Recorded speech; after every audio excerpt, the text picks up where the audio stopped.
Hi everybody and welcome to City Beat. I'm your host Nancy Byrne and we are at the historic West Side School, which just received an honor from the American Public Works Association for being an outstanding renovation project.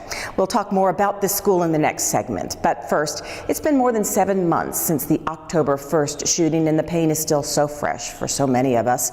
There is some comfort to be found in some of the memorials and tributes around town, like the Healing Garden in downtown Las Vegas. And on April 27th, a special ceremony was held at a police memorial park. Metro officer Charleston Hartfield died at that concert, and he was remembered on the 27th. KCLV TV was the only camera allowed in the ceremony, and we'd like to share that ceremony with you right now.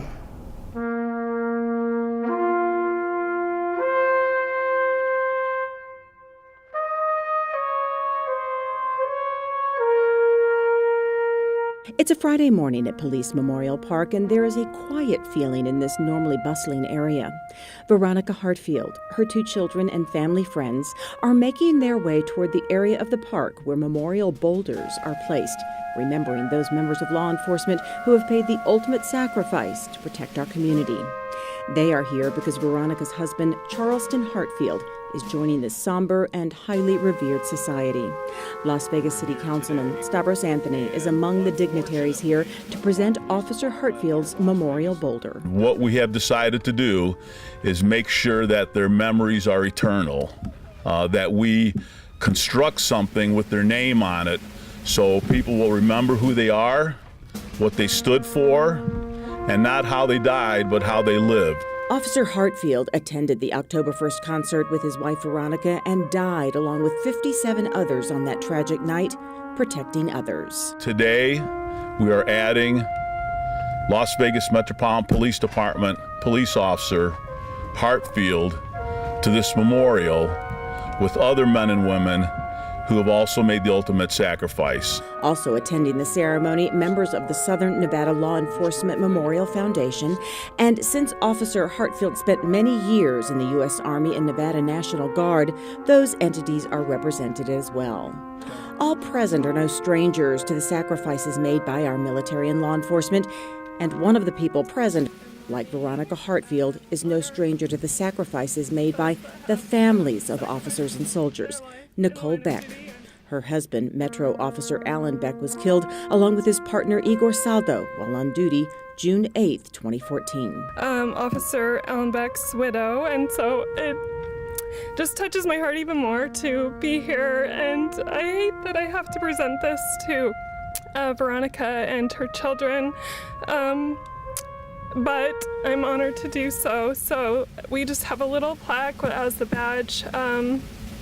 That is the Southern Nevada Law Enforcement Memorial Badge, and on it is inscripted, "Remember that when you leave this earth, you take nothing that you have received, but only what you have given. A full heart enriched by honest service, love, sacrifice, and courage."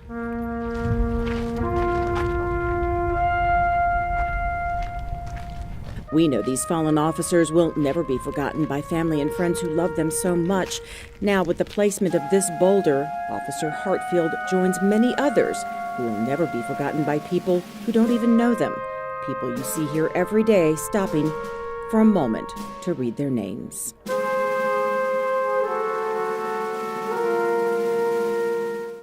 That ceremony is very close to the heart of our Councilman Stavros Anthony, as he is a retired Metro Police officer. Well, from police to fire, Las Vegas Fire and Rescue is always looking for innovative ways to better serve our citizens. Right now, Jennifer Davies tells us about a new program aimed at lowering the number of non-emergency ambulance calls. The dispatchers at Fire Station 1 in downtown Las Vegas handle most fire and medical 911 calls for Southern Nevada. In fact, they answered more than 560,000 calls in 2017 alone. While most of these are true emergencies, some people are calling who just don't know where else to turn.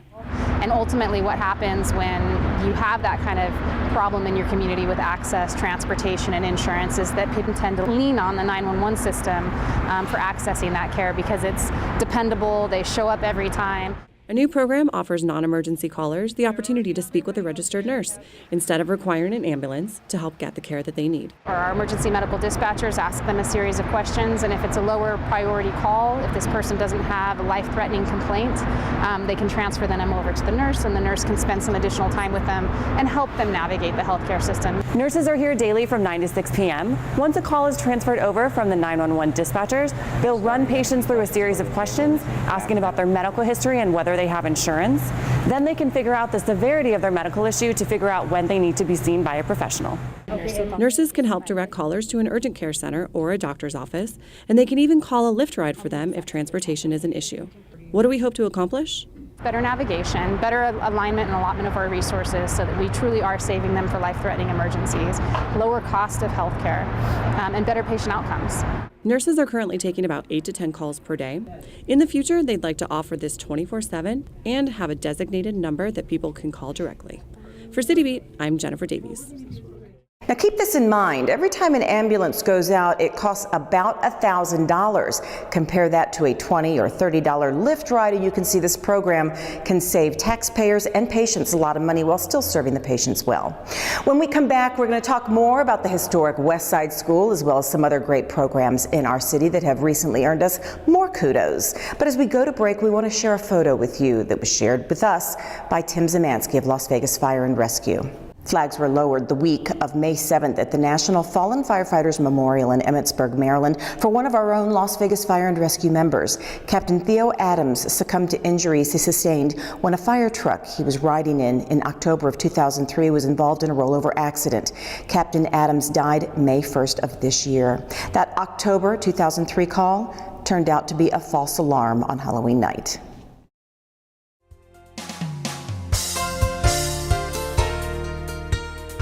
Congratulations to the City of Las Vegas Employee of the Month, Sidney Noyce. Sidney has been a valuable member of our planning department since he began working at the city 2 years ago. As a Planner 1, his key roles include working to collect citizen input on proposed city ordinances. Sidney's ability to clearly explain complicated planning issues to the public is invaluable. He's made great strides in improving department outreach to the public and has managed multiple stakeholder meetings. At the city, we are always striving to be transparent and make sure our residents, businesses, and visitors have all the information they need or want from the city. For his role in making sure we achieve that transparency, we tip our hat to Sidney Noyce, the City of Las Vegas Employee of the Month.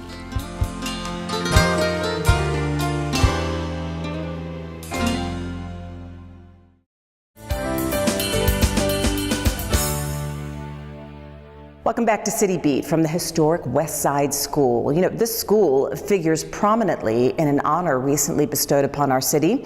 Las Vegas has once again been named a finalist in the All-America City Contest. It's an honor given out to only 10 cities in the country by the National Civic League. We sat down with Dr. Lisa Morris-Hibbler, who sort of heads up the application process, to find out more about this school and other programs she believes got the attention of the National Civic League. Gaming, five-star restaurants, pulsating nightclubs, boutique bars, breathtaking shows, and top-notch shopping. These are the images that 42 million people who make Las Vegas their vacation and convention destination each year take back home with them when they leave. But those who make Las Vegas home, well, we know a different community. One less focused on nightlife and more focused on quality of life. People really don't know Las Vegas because they see us just as that destination for, vacations and gaming. But, as a mother of 3 children, all who were born here in Las Vegas, I'm proud to raise my children here, and I think that our community is top notch. And that's the Las Vegas Dr. Lisa Morris-Hibbler believes is behind our city being named an All-America City finalist by the National Civic League, our second time in 3 years. So the All-America City Award dates back to the 1940s, and it's really considered the Nobel Prize for communities. And so we're excited to be participating. The theme this year is about equity, being inclusive, and being innovative in addressing critical needs in our community. Dr. Morris-Hibbler points to 3 specific programs we included in our application she believes made us a finalist and hopefully will make us a winner. Here they are. The West Side School and the stories gathered during the massive renovation to this historic building. Stories from alumni of the school that existed from 1923 to 1967. Brenda Williams is founder of the school's Alumni Foundation. What has transpired in writing the book and the assistance, the compilation of stories, tells the stories of a people who would otherwise have not had an opportunity to have been heard. A lot of people don't realize some of our judges came out of West Side School. Architects came out, doctors, a lot of educators came out of West Side School, and it was just the people in general. Whether you were a doctor, a lawyer, whatever your profession was, whether you were a maid or a porter, you made significant contributions to the growth of the city of Las Vegas. The second community-driven project we featured in the award application is Reinvent Schools in Las Vegas, a school district pilot program that joins public and private organizations that offer support inside and outside the classroom. These schools address the needs of children in our more economically challenged areas, whether that be by providing food, counseling, basic medical needs, even clothing and hygiene products. Really came out of the need for how do we surround our families of children who are not performing academically. And what we realize is it's an ecosystem of challenges that usually stem from poverty. And so it wasn't just about the children not being able to, be proficient. It was also about the family instability and the struggles that a lot of our families that live in poverty have. One of the many programs in our Reinvent Schools is Garden University. This one at Lunt Elementary, like the many others, nourishes the bodies and the minds of our children. Absolutely. So Healthy School, Healthy Life is our trademark pillars of our programming around the edible desert gardens that we build. So when we partnered with the city of Las Vegas in about 2015 and became one of their selective partners to build edible desert gardens and our programming in the Reinvent Schools, what that literally means is all year round we support the edible gardens with our programming. These gardens teach the students science, responsibility, the reward of a successful bounty, and how to bounce back if something doesn't grow well. And the lessons continue outside the garden and into the kitchen. The programming involves many different pillars to support nutrition education. One of those being we bring chefs into our schools twice a year. We teach the children how to cook what they've grown in their garden. We make sure that the recipes are easy and duplicatable. The third program the city featured is The Harbor, a juvenile assessment center, a place for kids and parents to turn for just about any issue they may be facing in the home or at school. Cesar Lemos lists what is available under one roof. Are you ready for this? We have 3 probation officers stationed here. We have Department of Family Services. We have 2 representatives from their abuse and neglect CPS personnel. We have representatives from Division of Welfare and Supportive Services. She's an eligibility specialist, and she screens every kid that comes through our doors to see if they're lacking in benefits like Medicaid or food stamps, things of that nature. And sometimes she can get those things up and running at the moment that they're here, which is huge for families. The list actually goes on. The Harbor has only been open for 2 years, less than 1 year in this location at 861 North Mojave Road, and they've already helped more than 3,000 children and their families. The ultimate goal here is to keep kids out of juvenile court and detention to begin with, simply by connecting them to the many services available to help them. Because a lot of times they don't even know how to navigate that. They've heard of services, but they're not sure how to connect to those services. But your point is, yes, we divert kids out of the juvenile court system. Kids do not need to have a juvenile record for minor, low-level offenses. A recent case that stands out here to the staff was a girl who got in trouble at her high school, threatening a college scholarship she had earned. And by the expulsion, she was going to lose that scholarship. So we're able to work with the school district closely, kind of resolve the situation, and that was reversed. She was able to stay in school, and she was able to graduate. So that was huge. Dr. Morris Hibbler says the city is sending a delegation to Colorado in June to make a 10-minute presentation before a jury of national civic experts, hoping to be one of the 10 cities to win the noble honor of All-America City. having that designation, it really sends a powerful message that we are a community for everyone, that we really value our community's voice, that we don't really see differences between our affluent communities and our less affluent communities, that we in fact want to make sure that everyone has the opportunity to thrive. So our city team will head to Denver June 22nd through the 24th. Dr. Morris Hibbler believes we are closer than ever to being designated an All-America City. Good luck, team. We also want to let you know, by the way, that the Harbor is a 24/7 operation. It's located at 861 North Mojave. Well, another thing that makes our city so cool is that we are a Tree City USA and have been for 26 years. That's because our city takes pride in planting and nurturing trees, and that's why Arbor Day is such a big celebration around here. We'd like to take you to this year's Arbor Day celebration with Councilman Stavros Anthony.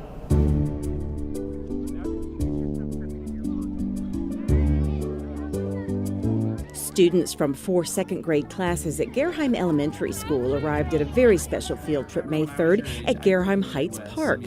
They were met by their principal, Ryan Lewis, other school faculty, Las Vegas City Councilman Stavros Anthony, and members of the Nevada Division of Forestry. It was Arbor Day, and they were here to learn why trees are so important to our planet. Today we celebrate 146 years of making sure we plant trees to make our earth beautiful and safe to breathe, right? They also learned they live in a city where the importance of trees is very much respected. So much so, there are about 50,000 trees in city parks and properties just in Las Vegas proper alone. In fact, because of our commitment to planting and nurturing trees, we have the distinction of being a Tree City USA and have been for 26 years.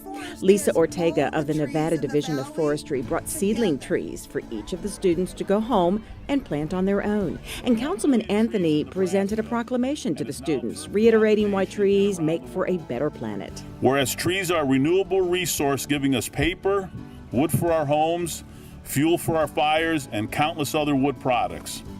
Whereas trees reduce the erosion of topsoil from wind and water, lower our heating and cooling costs, moderate the temperature, clean the air, produce life-giving oxygen, and provide a habitat for wildlife. Ready, 1, 2, 3, hey! Every child had a chance to throw a little dirt of their own on the new tree so that every time they visit this park and watch this beautiful oak tree grow, they'll know they had a hand in making it happen. If you'd like information on the trees that thrive in our desert environment, as well as planting and care tips, you can go to treesaregood.org or arborday.org. We're going to take another break, and when we come back, we'll tell you about a fire station that's old but new again, and why neighbors surrounding it are so happy. Our family is no less than any other family. My heart doesn't see race. Love is love. It takes less than 1 minute to find out if you may have prediabetes, and you can do it here. So what are you waiting for? Just go to the site. People think I'm trash, but they're wrong. Today I'm just an aluminum can, but one day I could be a stadium.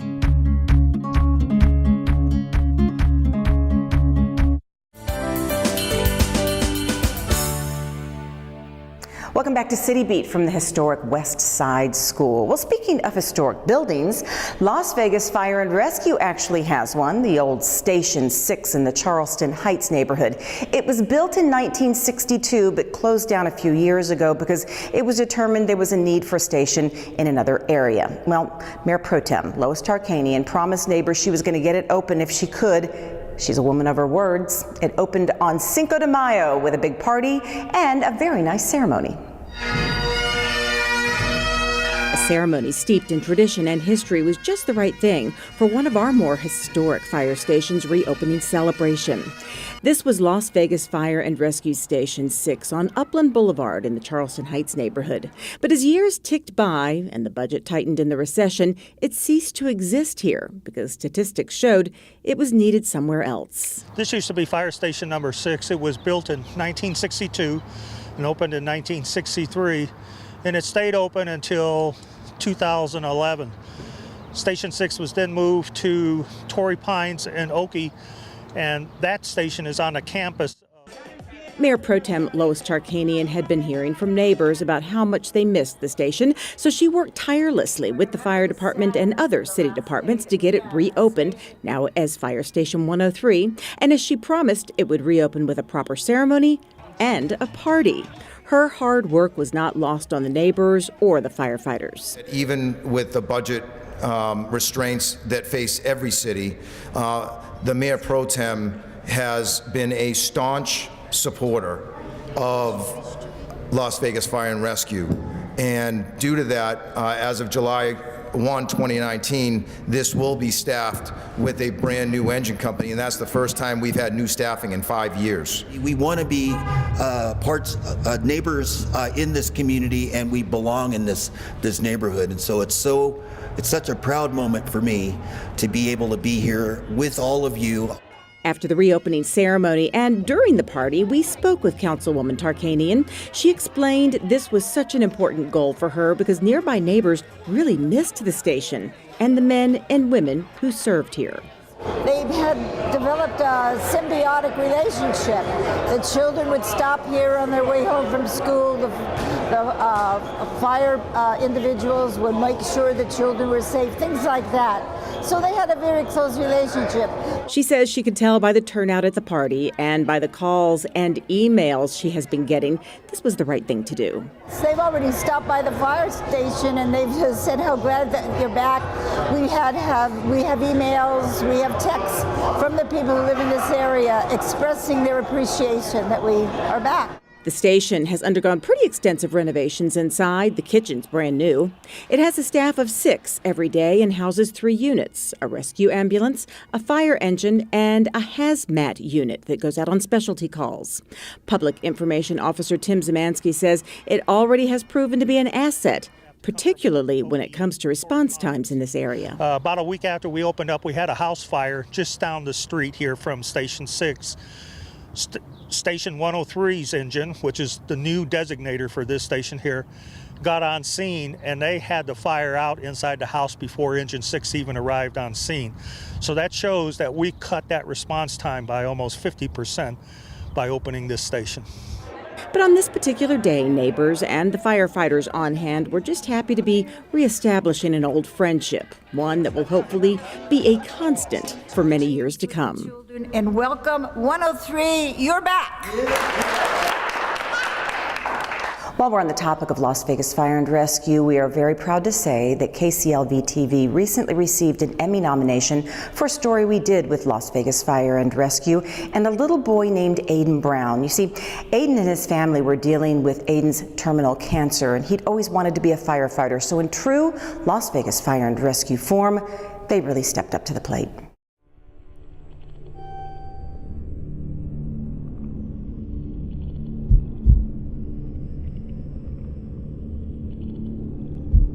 Aiden Brown is a 3-year-old young boy. He lives here in Las Vegas, and he has terminal cancer. And so his family let us know that he wanted to come and visit the fire station. So our firefighters wanted to be able to make sure that we could provide that for him and make him the fire chief for today. Aiden felt so special, and that's what's important to me, is that every moment he's here fighting, that there's some positivity to it.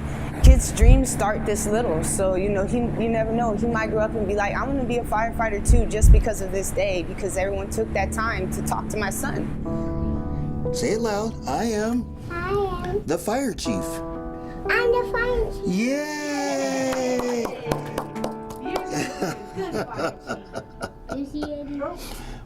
You want to get to say hi to everybody? Okay, say.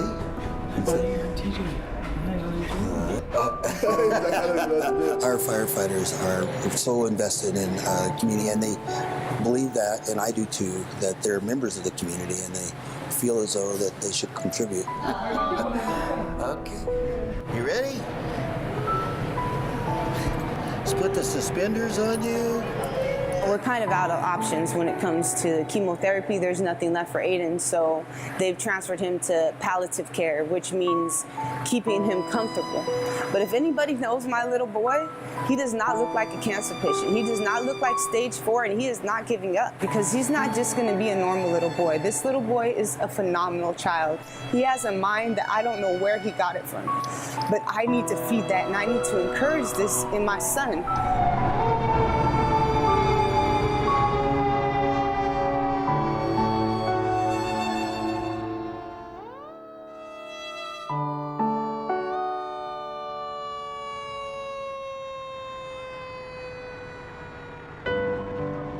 For our folks, this is something that they really love to do, and they see it as an honor to be able to have a family come by the station and spend time with us.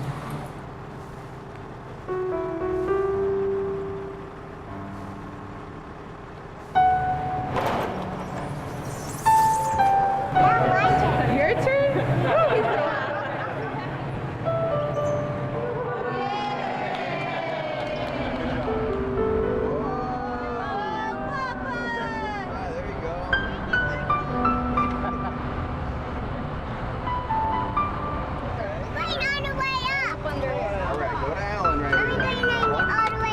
You did? We wanted to thank you from everybody here for coming here today and being our honorary guest, okay? Ooh, what's a hat? It's your favorite color. Congratulations. Yay. Every firefighter here today, I want to hug them all because they've made my son feel so special. And for one day, he was the king, and he got to walk all over this place, and he was greeted with smiles, and they interact with Aiden, and they're really giving him hope and giving him courage and showing him that there's a lot of strong people out here rooting for him. Tell him really loud. Never ever. Good boy. Yeah. And we will never forget this day. It takes us all to win this battle. So we're just trying to find our light in this darkness.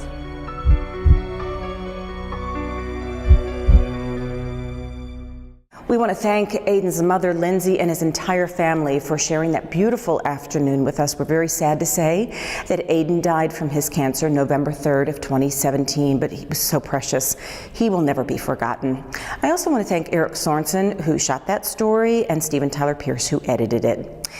Well, that's it for another City Beat. As we go to close, a little happier topic, some celebrations in preparation for Cinco de Mayo. One at the Springs Preserve called Dia del Nino, and one at Lorenzi Park called Celebrando. Thanks for joining us, and we'll see you for the next City Beat. Voz de la guitarra mía, al despertar la mañana, quiere cantar su alegría.